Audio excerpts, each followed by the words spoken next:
Hello and again welcome back to my YouTube channel.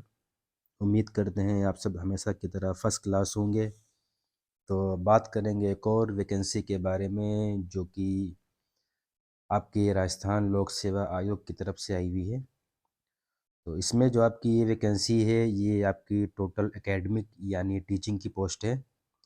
यहाँ से आपकी संस्कृत शिक्षा विभाग के लिए आपकी सीनियर टीचर के पदों पे वैकेंसी निकली हुई है, जिसे आप वरिष्ठ अध्यापक भी बोलते हैं। इसमें जो आपकी टोटल पोस्ट हैं वो 347 पद हैं और ये आपकी टोटल परमानेंट वैकेंसी रहेगी। बाकी इसमें दे रखा है कि आपके पदों में कमी भी हो सकती है और आपके पद बढ़ाए भी जा सकते हैं।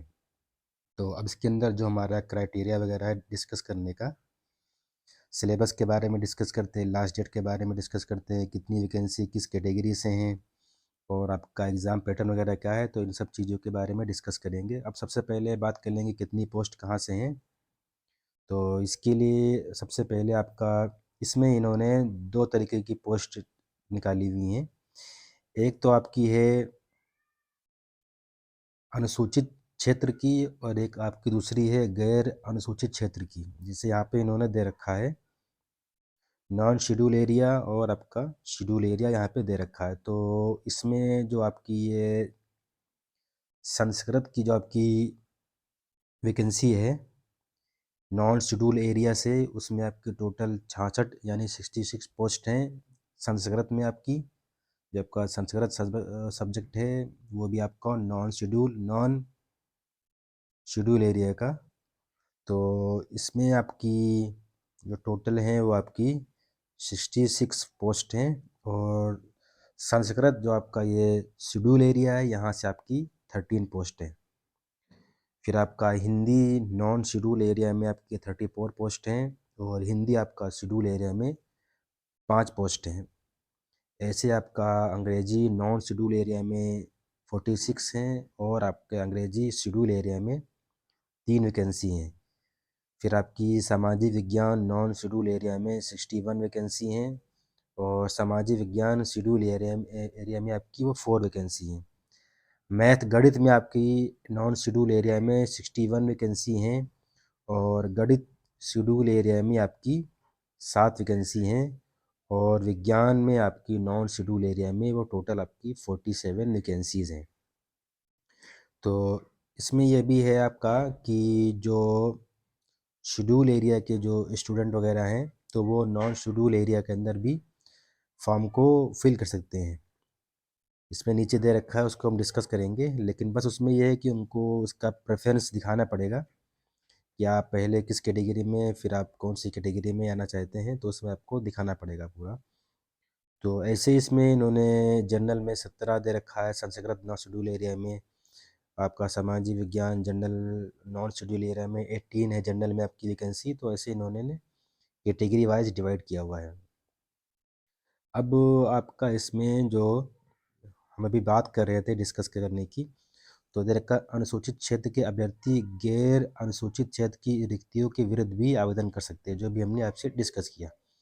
अब इसमें एक चीज़ इन्होंने दे रखी है, अनुसूचित क्षेत्र के निवासित अभ्यर्थी अनुसूचित क्षेत्र के एवं गैर अनुसूचित क्षेत्र के पदों के संबंध में अपनी प्राथमिकता। तो इसमें आपको अपना प्रेफरेंस जो है वो आवेदन में, जब आप आवेदन करेंगे तो इसमें आपको दिखाना पड़ेगा।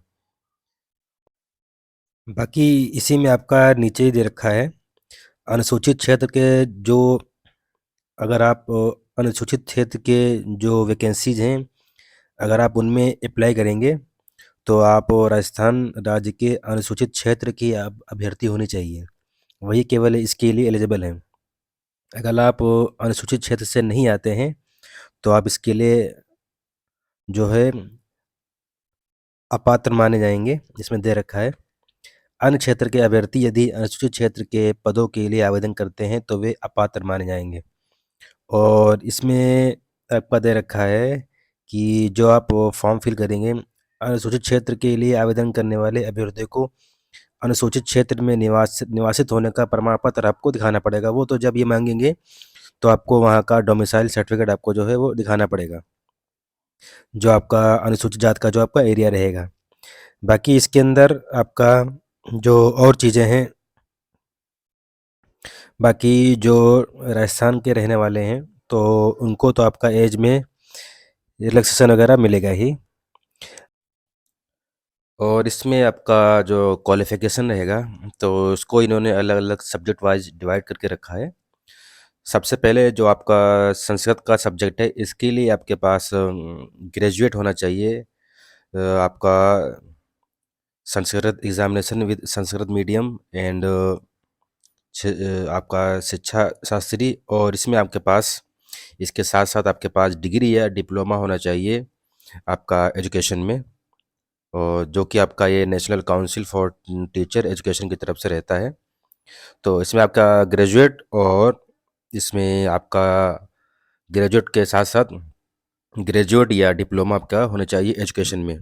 तो इन्होंने जितने भी इसमें आपके सब्जेक्ट दे रखे हैं, तो इसमें सभी में इन्होंने डिप्लोमा या ग्रेजुएट माँगा है एजुकेशन में, वो भी आपका national council for teacher education की तरफ से जो होता है, वो आपका इसमें माँगा गया है। बाकी इसके अंदर आपका ग्रेजुएट होना चाहिए।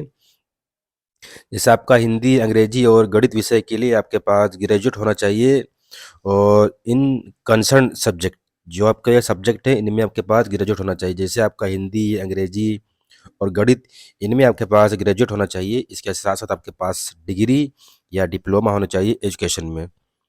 और आपका विज्ञान विषय में आपका दे रखा है, तो इसमें भी आपके पास ग्रेजुएट होना चाहिए। एटलीस्ट 2 सब्जेक्ट जो इसमें दे रखे हैं, आपका physics, chemistry, zoology, botany, microbiology, biotechnology and biochemistry. तो इनमें से कम आपके पास 2 सब्जेक्ट, तो आप में आपके पास 2 ऑप्शनल जो सब्जेक्ट हैं, इनमें से अब वो उसमें आपके पास डिग्री होनी चाहिए, और आपके पास डिग्री या डिप्लोमा होना चाहिए एजुकेशन में। ऐसे ही आपका ये सामाजिक विज्ञान दे रखा है। सामाजिक विज्ञान विषय में आपका कम से कम जो आपके सब्जेक्ट दे रखे हैं, history, geography, economics, political science, sociology, public administration and philosophy, इन इन इनमें से कम 2 में आपके पास ग्रेजुएट होना चाहिए। जो आप इसमें दे रखे हैं सब्जेक्ट, इनमें 2 सब्जेक्ट में आपके पास ग्रेजुएट होना चाहिए, और इसके साथ-साथ आपके पास डिग्री या डिप्लोमा होना चाहिए एजुकेशन में। अब इसके अंदर जो आपकी सैलरी बनेगी उसको डिस्कस कर लेंगे। अब उससे पहले इसमें आपका जो रिटन एग्ज़ाम रहेगा, रिटन एग्ज़ाम के बेस पे इसमें आपका सिलेक्शन होगा, इसमें कोई इंटरव्यू वगैरह नहीं रहेगा। तो इसका जो सारी चीज़ें हैं वो आपको साइट पे ही मिल जाएँगी, जो आपकी राजस्थान आरपीएससी की है। तो उस पे आपको अपडेट रहना पड़ेगा आरपीएससी की साइट पे।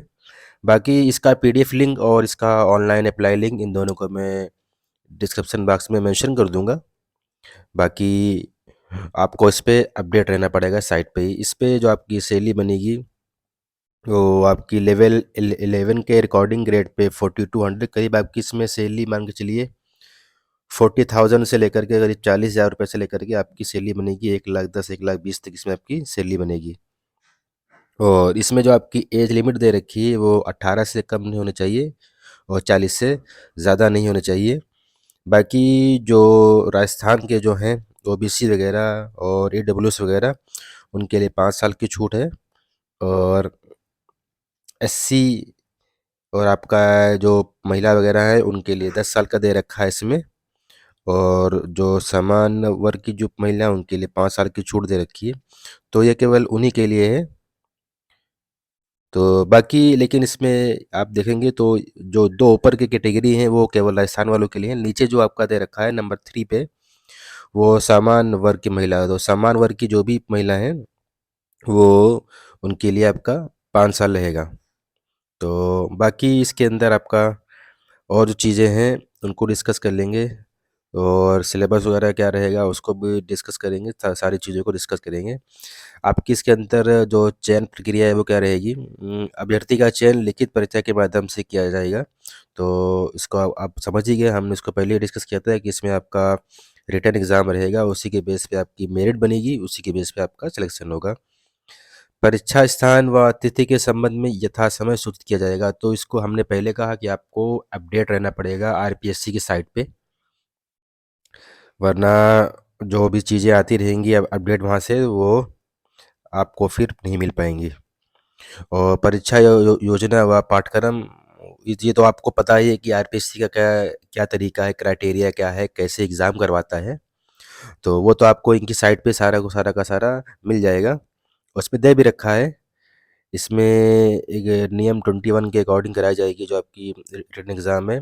और इसमें दे रखा है, इसमें आपका ऑब्जेक्टिव टाइप रहेगा, विस्तृत पाठ्यक्रम आयोग की वेबसाइट पर अलग से जो है जारी किया जाएगा। तो आपको अपडेट हर हाल में रहना ही पड़ेगा साइट पे।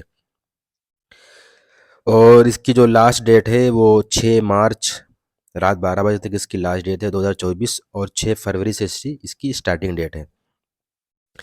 अब जैसे आपका यूपी के अंदर रहता है, यूपी पीसीस में आपको पहले ओटीआर वगैरह बनाना पड़ता है। अब तो ये चीज़ इसमें भी आ गई, आपकी यूपीएससी में भी आ गई है। तो ऐसे ही आपको इसमें भी ओटीआर वगैरह बनाना पड़ेगा। फिर ये साइट दे रखी है rpsc.rajasthan.gov.in या आपका sso.rajasthan.gov.in पे आपको जा कर के अप्लाई करना पड़ेगा। तो बाकी इसके अंदर जो आपका आवेदन शुल्क है वो आपका नीचे की तरफ दे रखा है। लेकिन अगर इसमें कोई संशोधन वगैरह है तो वो उसके लिए आपको 500 रुपये देना पड़ेगा। 500 रुपये इसकी संशोधन फीस है। अब इसके अंदर बात कर लेंगे आपका एग्ज़ाम फीस के बारे में। तो सामान्य, जनरल, पिछड़ा वर्ग, क्रीमी लेयर, अति पिछड़ा वर्ग के लिए अभ्यर्थी के लिए 600 रुपये है। आरक्षित वर्ग, अनुसूचित जाति, अनुसूचित जनजाति, पिछड़ा वर्ग, नॉन क्रीमी लेयर, अति पिछड़ा वर्ग, नॉन क्रीमी लेयर, आर्थिक रूप से कमज़ोर, दिव्यांग के लिए 400 रुपये है। और आर्थिक रूप से और जो दिव्यांग है उनके लिए आपका ये 400 रुपये फीस देना पड़ेगा। बाकी राजस्थान राज्य से भिन्न भिन्न राज्यों के अनुसूचित अनुसूचित जाति, अनुसूचित जनजाति, पिछड़ा वर्ग अभ्यर्थियों को समान वर्ग का अभ्यर्थी माना जाएगा। अतः ऐसे आवेदक को समान वर्ग के अच्छा शुल्क, पंजीयन शुल्क देना होगा। तो जो भी तो हमेशा रहता है आपका, अगर आप दूसरे स्टेट से अप्लाई कर रहे हैं, वो आप चाहे किसी भी कैटेगरी के हैं, जैसे आप राजस्थान के नहीं हैं लेकिन राजस्थान में अप्लाई कर रहे हैं, तो आप किसी भी कैटेगरी के हैं तो आप वो राजस्थान के अंदर एज ए जनरल आपको ट्रीट किया जाएगा। तो आपको जनरल के अकॉर्डिंग ही आपको फीस जमा करनी पड़ेगी इसमें। बाकी यहाँ पे आपका ये सिलेबस दे रखा है सीनियर टीचर का। पेपर 1 में आपका 200 मार्क्स का रहेगा। जो इसमें आपका जो रहेगा 2 घंटे का पेपर रहेगा, 200 मार्क्स का रहेगा। 100 आपके इसमें क्वेश्चन रहेंगे, जिसमें आपका geographical, historical, cultural and general knowledge of Rajasthan का रहेगा अलग से। करंट अफेयर रहेगा राजस्थान का। General knowledge of world and India रहेगा। एजुकेशनल साइकोलॉजी का रहेगा। पेपर सेकंड में आपका for the post of senior teacher Sanskrit, तो ऊपर का जो है वो तो आपका सभी के लिए सेम रहेगा। जितने भी सब्जेक्ट हैं सबके लिए पेपर फर्स्ट जो है का जो सिलेबस वो तो सबका सेम रहेगा। लेकिन सेकंड में आपका थोड़ा सा देखिए इन्होंने चेंज किया है। ये आपका पेपर सेकंड में ये जो ए पे दे रखा है ये केवल उनके लिए जो जिनका सब्जेक्ट संस्कृत रहेगा, ये उनके लिए 300 मार्क्स का। और जो नंबर बी पे है ये उनका है जिनका सब्जेक्ट संस्कृत नहीं है, ये केवल उनके लिए है। तो संस्कृत सब्जेक्ट सब्जेक्ट वालों के लिए आपका बी जो ए नंबर पर सिलेबस है पेपर सेकंड में ये रहेगा। और जिनका सब्जेक्ट संस्कृत नहीं है, दूसरे सब्जेक्ट हैं, उन सभी का आपका ये बी नंबर पर जो है वो रहेगा सिलेबस। इसमें आपका 300 मार्क्स का रहेगा। बाकी आपका इसमें सारी सारी वही चीज़ें दे रखी हैं आपको, कैसे क्या क्या करना है, क्या क्या चीज़ आपके पास होनी चाहिए, फॉर्म कैसे फिल करना है। तो सारी की सारी चीज़ें इसमें दे रखी हैं। तो बाकी इसके अंदर इतना ही है। अच्छी आपको इसमें सैलरी मिलेगी और वैकेंसी भी काफ़ी अच्छी आई हैं। और आप एग्ज़ाम देखेंगे तो एग्ज़ाम भी इसमें सिंगल आपका एग्ज़ाम है और चांसेस ज़्यादा हैं इसमें होने के। बाकी अगर आपको कुछ पूछना है भी, वैसे भी मैं इसका पीडीएफ लिंक, ऑनलाइन लिंक दोनों को मेंशन कर दूंगा बॉक्स में। और अगर फिर भी आपके पास कोई क्वेरी, कुछ पूछना वगैरह है तो आप कमेंट बॉक्स में ज़रूर पूछें। बाकी लाइक और सब्सक्राइब ज़रूर करते हुए जाएं। Okay, thank you very much.